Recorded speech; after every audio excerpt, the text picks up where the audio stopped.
ये है कि जो कुछ चल रहा है ये काफ़ी चिंतित है कि एक देश जो हमारे नज़दीकी रिश्ता से चल रहे थे, जो मैं कहूँ एक स्ट्रेटेजिक पार्टनरशिप के बुनियाद पे हम काम कर रहे थे और हमारे दूसरे पॉलिसीज पे भी असर पड़ता था इससे।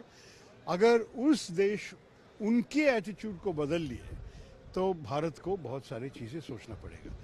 अगर ये सिर्फ नेगोशिएटिंग टैक्टिक है, हम सारे सुने हैं कि ट्रंप साहब जिस किस्म के डील बनाना पसंद करते हैं कि उनके स्टाइल काफ़ी अलग है, जो हम शायद अंतर्राष्ट्रीय न्यायतंत्र में कभी देखा नहीं होगा कि इस किस्म का स्टाइल।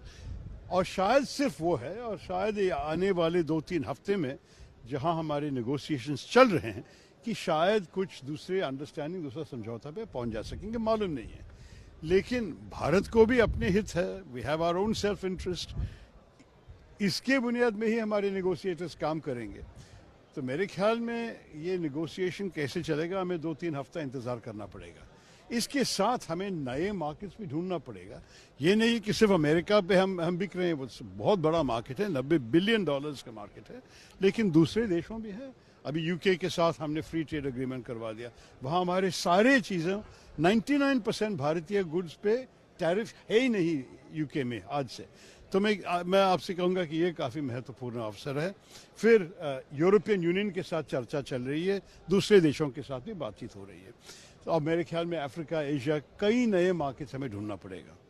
आखिरी चीज़ ये है कि हम ये भी देखना चाहिए कि अगर अमेरिका के साथ हमारे दूसरे किस्म के रिश्ते जो रूटीनली चल रहे थे, जैसे कि टेक्नोलॉजी पे कोऑपरेशन, एआई के रिसर्च में हम लोग एक साथ थे।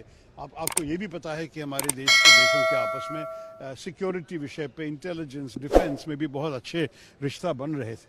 अगर ये भी अफेक्टेड हो गया है तब तो बहुत सीरियस चेंज की बात है, बहुत सीरियस बदलाव की बात है। लेकिन अगर ये सिर्फ ये है कि देखिए वो सब ऐसे ही चल रहे हैं जैसे पहले चल रहा था, और सिर्फ ट्रंप साहब और टैरिफ्स के ऊपर बस एक ही विषय पर चर्चा करने की ज़रूरत है, वो तो अलग बात है। तो ये सब सरकार जानते हैं, उनसे पूछिए, मुझसे मत। लेकिन मैं जो बाहर से देख रहा हूँ ये काफ़ी चिंतित विषय है।